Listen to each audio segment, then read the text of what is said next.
everybody. Welcome to this episode of On Brew. Today's episode is all about embracing hustle culture and knowing how to cultivate life work balance. And fortunately, today we have a very special guest among us. His name is Bryan. Hi, Bryan. Hello, How are you? I'm good. So, Bryan is the co founder of Young Minds United, which is an amazing organization. My organization, that is the Meraki Collab, has been working with them for like quite some time. Bryan is actually from New York. Bryan, please introduce yourself. Tell us all about you. Hi, my name is Bryan, and I'm currently a senior in high school in New York City. I have a passion for journalism and psychology, and one day I'm hoping to go into the school social work field while also pursuing a career as an author.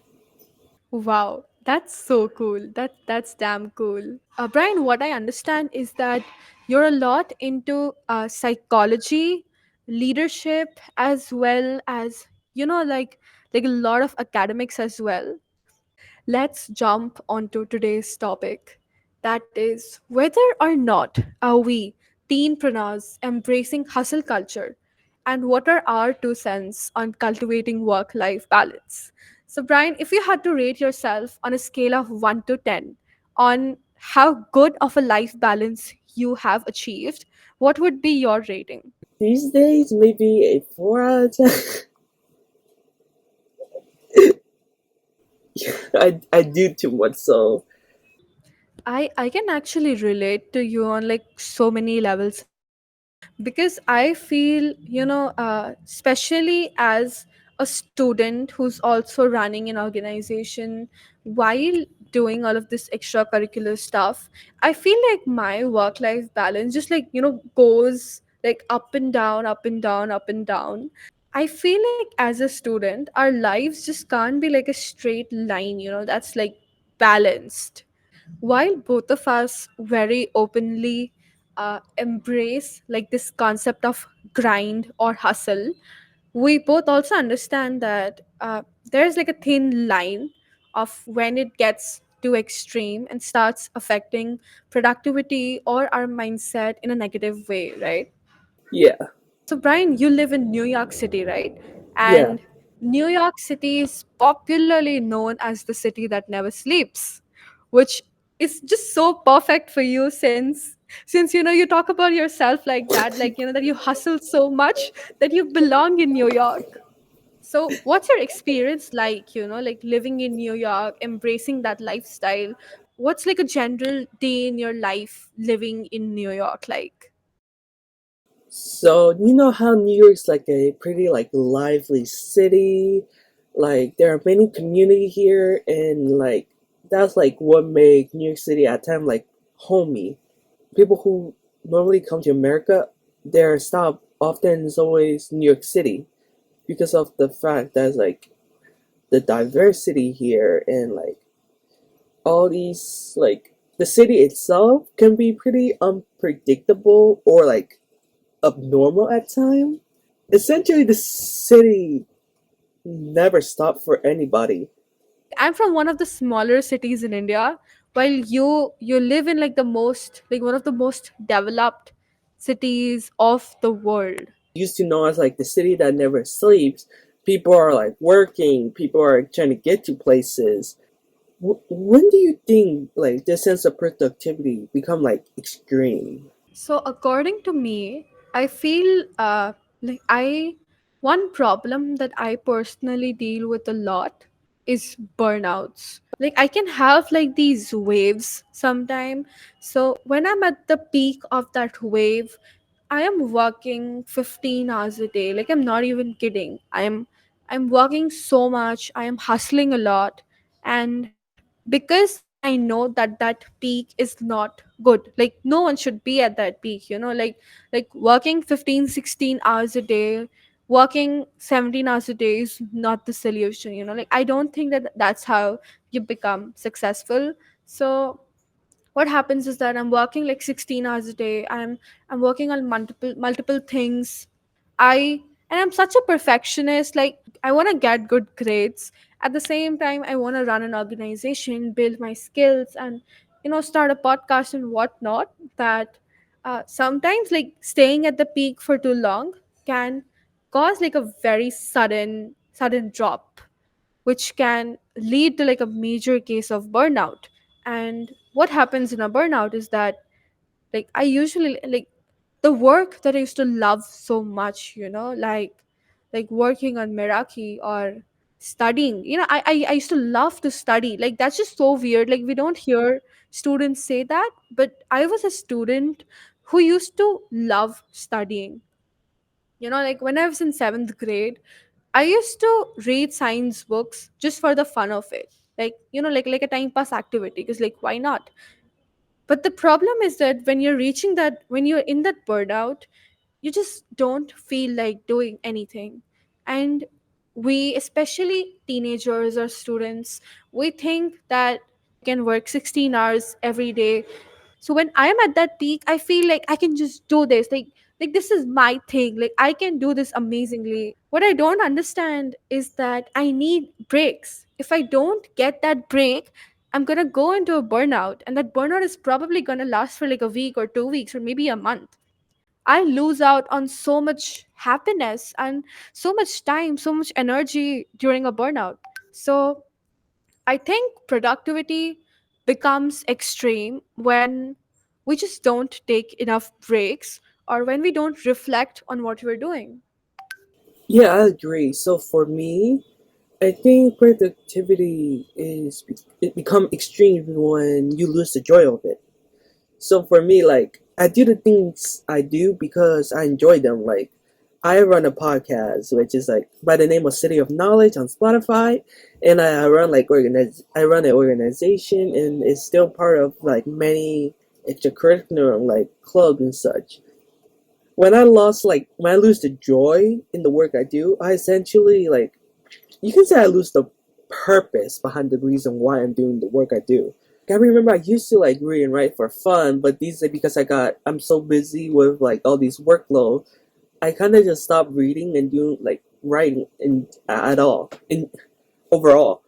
And like with writing, like because I do creative writing, I used to write like short story or poetry, like for my own sake. But now, like these days I write for others. Since being in like grade 2, I have been such an avid reader. What the sad part is that in 2023, I was so busy with my board exams and then Meraki and everything else that in this entire year, I think I've read like 3 books till now. I used to find so much joy in reading. Now it's like do I have the time for this?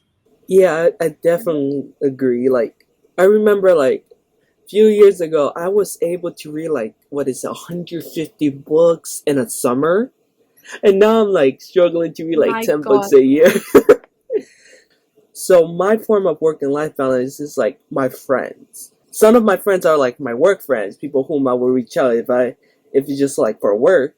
But so in order to maintain this like work and life balance, I sort of separate the fun into two different parts. One part is like fun that I enjoy doing with other people, while the other fun is like this sense of production of some sort of product. I enjoy like hanging out with people or like working with people on different projects. When we hang out with friends, we can do that with the purpose of like achieving something, like like having like a final outcome in mind, that okay, I'm gonna hang out with XYZ person and this is the output that's gonna come at the end of it.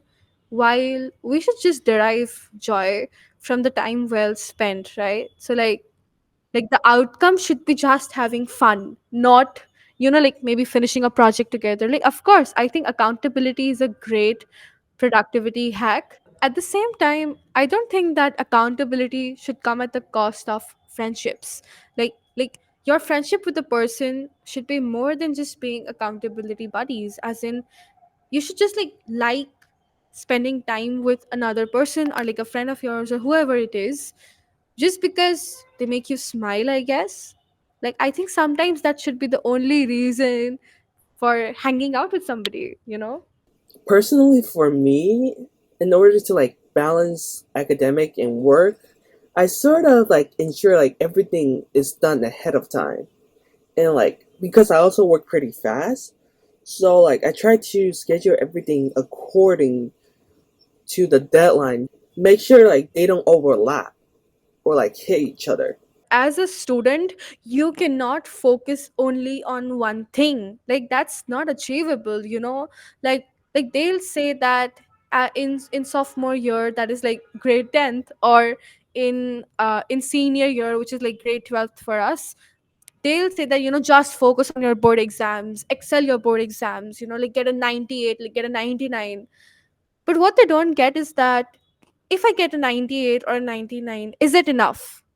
In today's world, is just like killing your academics enough? I don't think it is, because if I go to a college like like Harvard, and Harvard is still a big shot. If I go to any other college which is like maybe on the top 100 or 150 list in the world, like they're gonna ask me, hey Vamika, okay, so you got 98%, but what about it? What else did you do? Like, did you just study? What were other things about you? And so I feel like that productivity advice, that just like go all in, does not really apply to a student, because while I'm trying to like study so much for an examination, I have to work on my college essay. I have to work on shortlisting the colleges that I want to go to. I have to build an extracurricular profile, and at the same time I also have to do the things that I genuinely enjoy, right? Like what about my hobbies? Like where do they go? Like I feel like my hobbies have no place in my life right now. Like we should definitely push ourselves to like our maximum capacity and work up to like our full potential, but at the same time, is like a difference of like 50 marks really worth your mental health?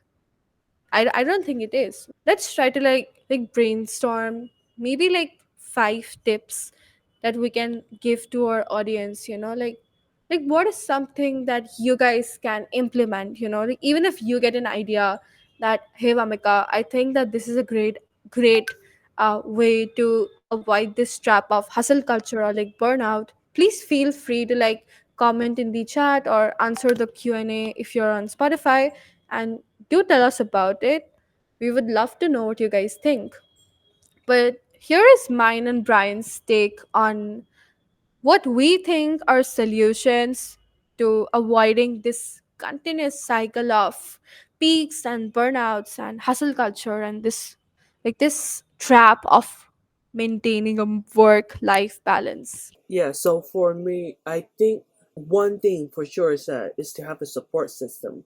It's better to go through something together than by yourself, then because you have somebody to relate to, somebody to go to if you need, to hold each other accountable and be there for each other. Yeah, so like a support system is great. Like I can completely vouch for that. I think finding like a strong support system is very important, can really help you stay on track and avoid burnouts, like because they will understand that, okay, Vamika has been working too much, like she needs to chill. And then these people can tell that to me, and I can, like reflect on myself and realize that before I face a burnout. So the second solution, which I think is, like very, very essential when it comes to avoiding burnouts, is prioritizing self care. What do you think about that? I know that sometimes you just want to get through it, like forget everything, just go straight through it. But even if you're able to get through it, like for example, studying, like are you really going to maintain the knowledge you get? Because you're trying to get through it like quickly, like studying is meant to be taken as some sort of thing that you take your time with. I think we Unwinding all should routines, form like which is just very gonna help simple. us calm down, unwind after a hectic day. Like for me, reading is a form of self care. Like come on, I just love it. And I used to be obsessed with face masks and like all of these things, Mm. jade rollers. I miss that so much, like just lying on the bed with like a face mask on and just like talking to a friend on the phone, and you can relax, unwind, and listen to your favorite artist, your favorite musician. Another thing I do is like journaling. Like sometimes it's better to write things down than like keep it inside of you, because if you keep it in long enough, it will eventually come out, and often it come out in a way that will affect you and the people around you in a way negatively. So sometimes it's better to write things down to let it all out than stuffing it in to let it boil till there's no room for it to be like stored. When you said journaling, I was so excited. I'll just show something to you. So these are my two journals. They're right here on this tiny table because like that is how much I love journaling. Like this is my planner which I take to school every day, like my idea hub. I feel like very one important point that we might have missed is redefining success. How do we measure success? Because if it's just in numbers, you're setting yourself up for disappointment. Yeah, definitely. You know, like you did enough, and that what you do is enough. Exactly. I feel like hustle culture often defines success as like either materialistic wealth or, like professional achievement. However, I personally feel that like success can be defined in many other terms, or uh, like intangible things, like you can't really measure them, but I feel like they should be the metric for success, like happiness, fulfillment, like connection, like relationships, Yeah. happiness, fulfillment, like what are you getting out of your life? I feel like that is what should define success, not money, or not what you've done Yes. professionally or academically. Yeah, I definitely agree. Like of course, like your academics and like wealth and profession is gonna be like a way that people measure success when it comes to you. It does not have to be your definition of success. Like for you, success can just be a simple question, am I happy or not? Like if the answer is yes, then I'm Yes. successful. If the answer is no, then I need to work on it. You have to be happy with the work you do in order to succeed. Without being happy or living in misery of the work you do is not going to do you or anybody else in your workspace any good. Unless you have gratitude for the life that you have been given, you'll not be able to redefine success because you'll just be running after like tiny materialistic things which are not going to matter at the end of the day.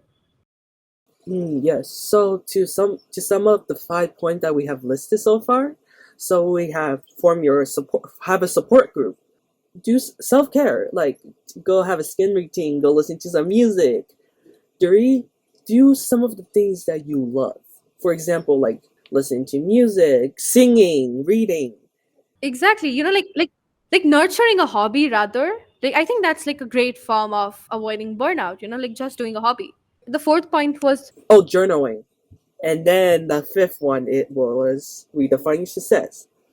I feel like there's another point that we have missed, I think that point is saying no, like setting boundaries. There's only so much you can do, and Yeah. you don't really have all the time in the world. So like sometimes you can't be taking up on like 10 different projects at one time or be involved in 2 different communities. So sometimes for your own mental health as well for your own sake, saying no is the right answer than saying yes. And with that, it comes to close with another episode of On Brew. So, in this episode, we have talked from going so philosophical into redefining success to, like talking about work life balance, how we have failed at it countless times. Oops. But still, we find the motivation to get up back again. So, thank you so much, Brian. It was an amazing, amazing episode. And I loved having you here. Thank you, and All of his socials will be linked below, so do make sure that you follow him, guys, and give a listen to his podcast. It's quite good. Okay, bye bye. Thank you, everyone. Thanks bye. for listening. Bye bye. Bye.